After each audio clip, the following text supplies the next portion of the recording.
शम्बरुणः शन्नो भवत्पर्यमा शन्न इन्द्रो बृहस्पतिः शन्नो विष्णुरुक्रमः ॐ शान्ति शान्ति शान्तिः।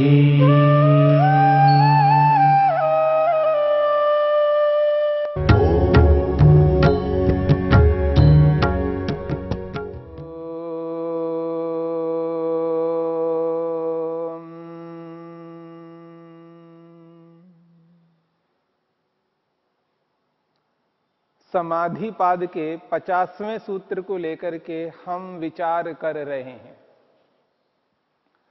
तज्ज संस्कारो अन्य संस्कार प्रतिबंधी। महर्षि पतंजलि ने इस सूत्र में संस्कारों को लेकर के एक विशेष बात कह रहे हैं। तज्ज संस्कारः, उस संप्रज्ञा समाधि में प्राप्त होने वाली ऋतंभरा प्रज्ञा, उस ऋतंभरा प्रज्ञा से उत्पन्न संस्कार अन्य संस्कार प्रतिबंधी। समाधि से भिन्न जितने भी संस्कार होते हैं उन समस्त संस्कारों को रोकने वाले होते हैं। समाधि जन्य संस्कार, समाधि से उत्पन्न संस्कार समाधि से भिन्न संस्कारों को रोकने वाले होते हैं। जिस प्रकार से अज्ञान ज्ञान को रोकता है अथवा ज्ञान अज्ञान को रोकता है, दोनों एक दूसरे के विरोधी हैं, शत्रु हैं। जब अज्ञान बढ़ जाता है तो ज्ञान दब जाता है। जब ज्ञान बढ़ जाता है यानी शुद्ध ज्ञान, तब अज्ञान दब जाता है। संसार में यह नियम है, बलवान कमजोर को दबाता है, कमजोर बलवान को नहीं दबाता।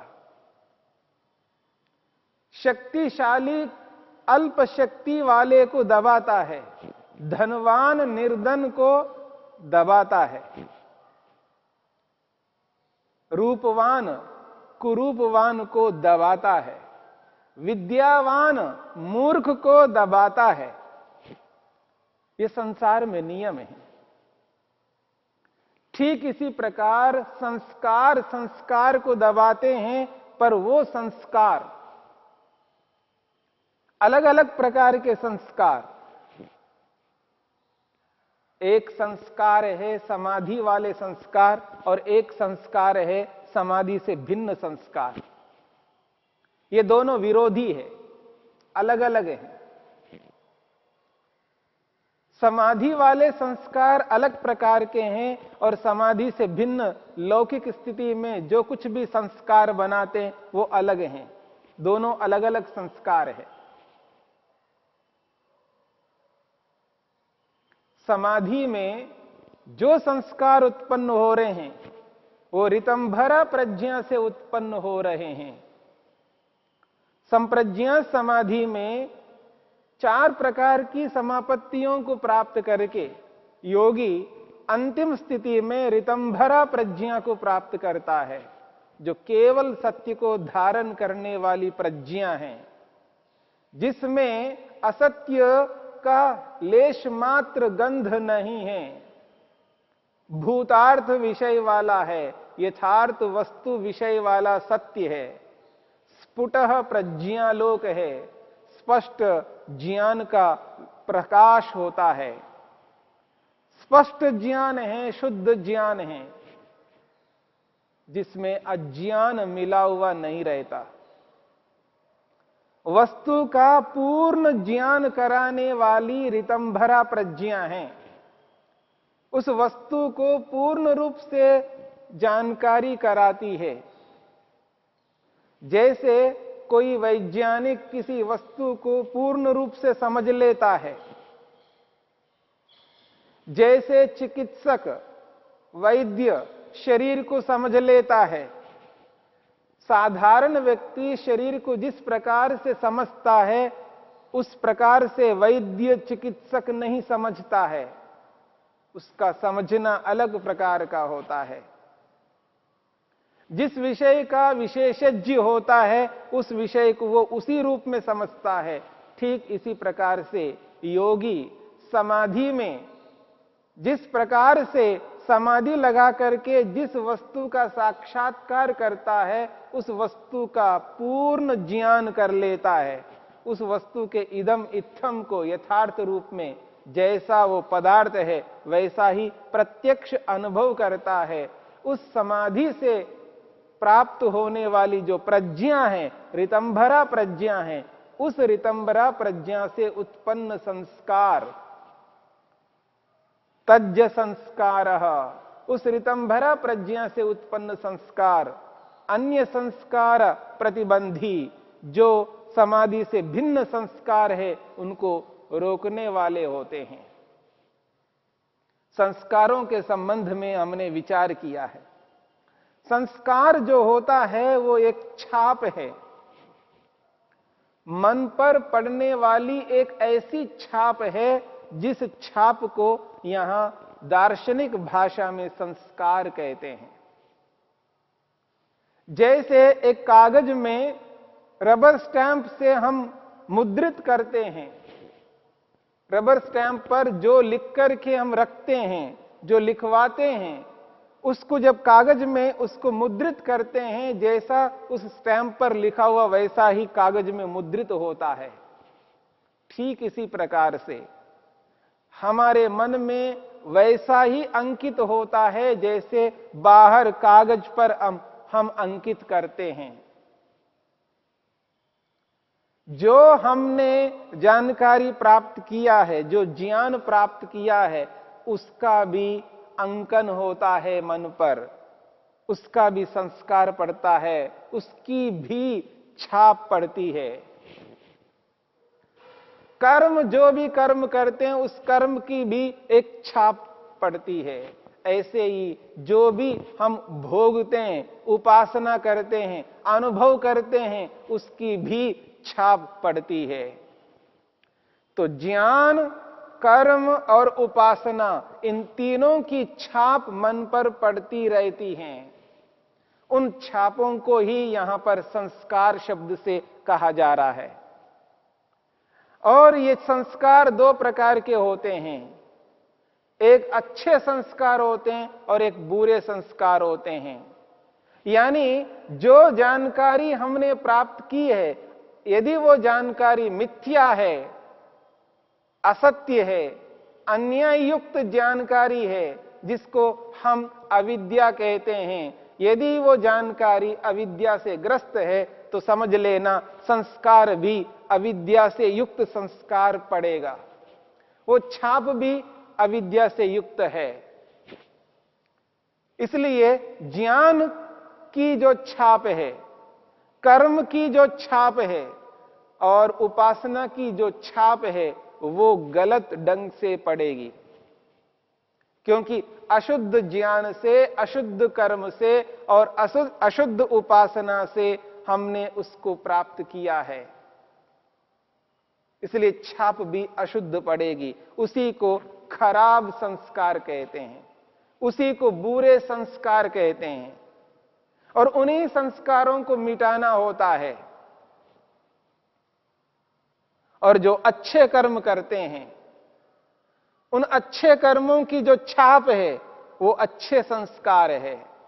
जो शुद्ध ज्ञान प्राप्त करते हैं उसकी जो छाप है वो अच्छे संस्कार माने जाएंगे।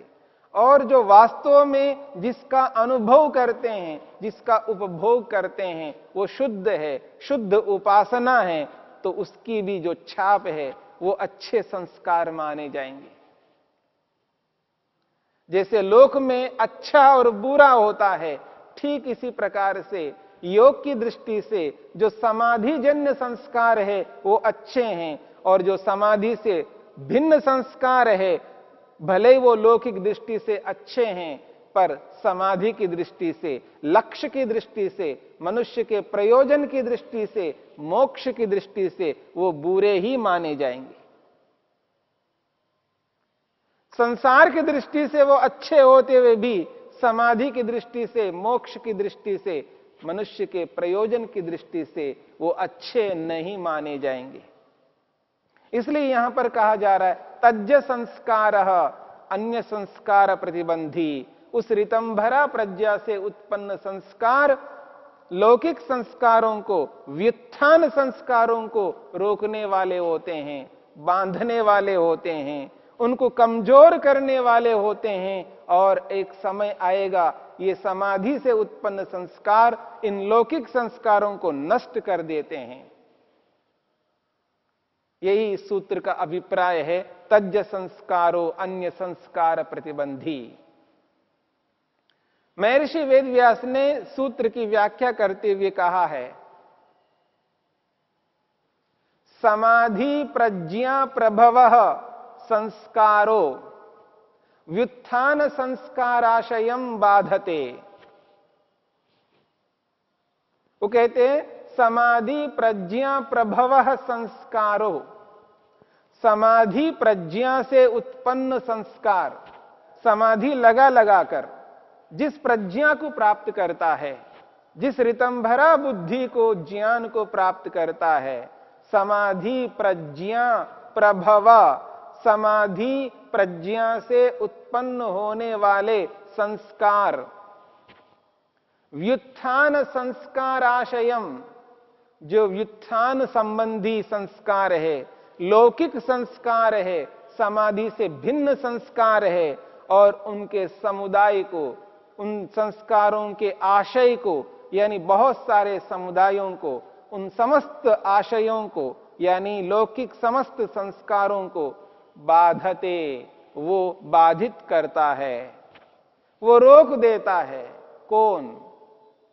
समाधि से उत्पन्न संस्कार।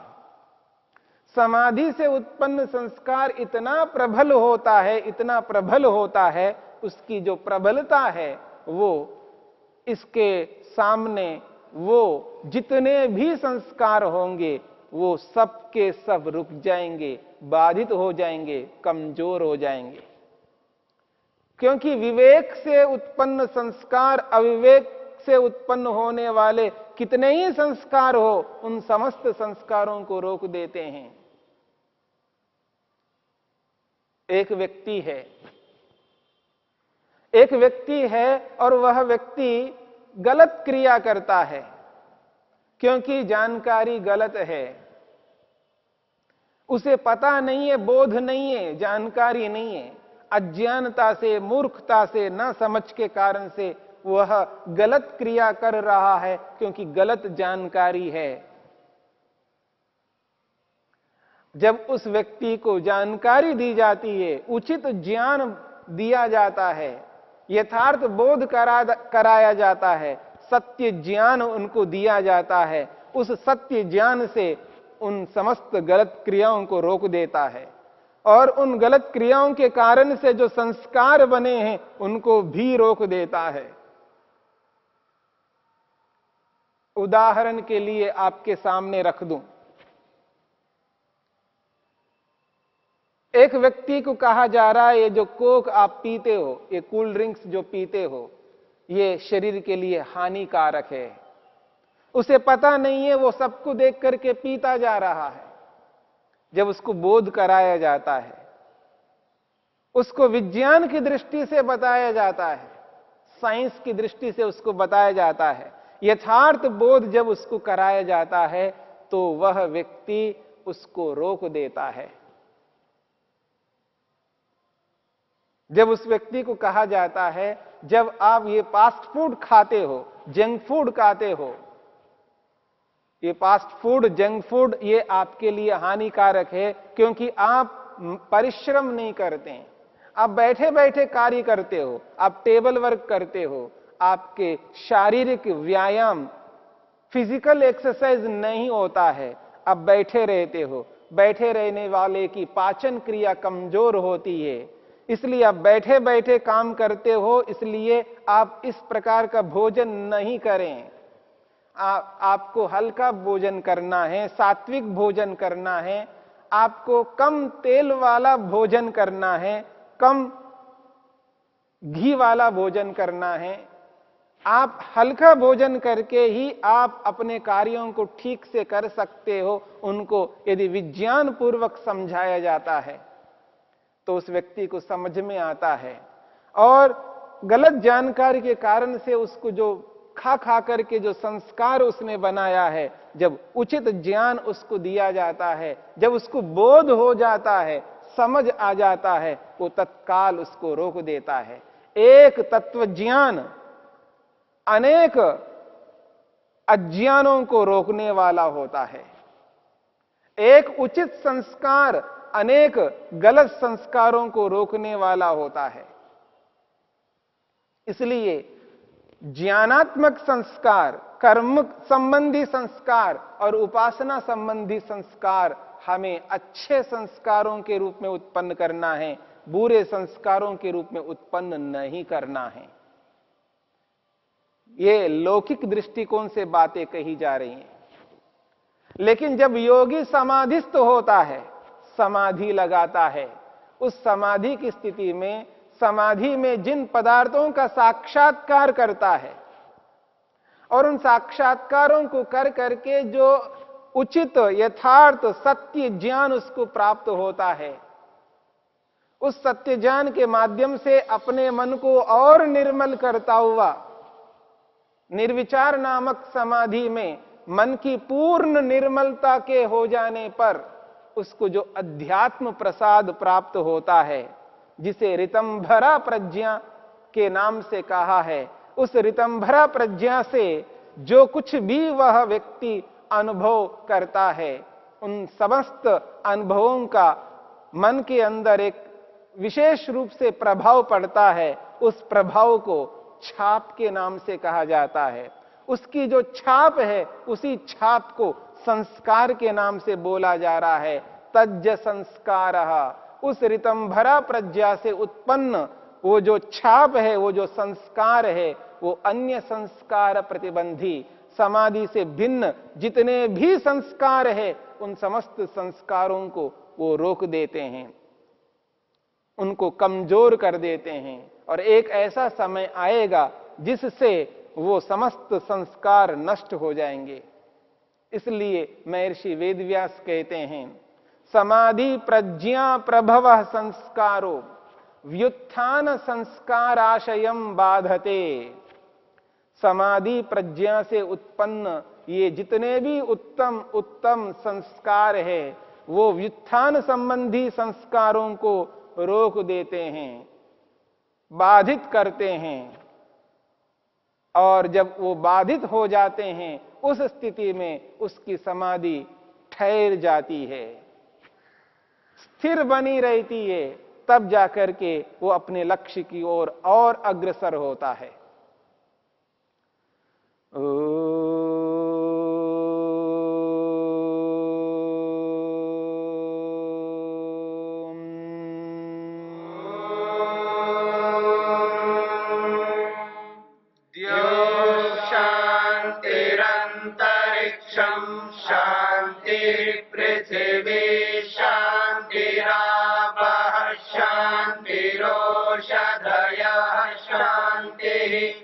वनस्पतयः शान्तिर्विश्वे देवा शान्तिर्ब्रह्म शान्तिः।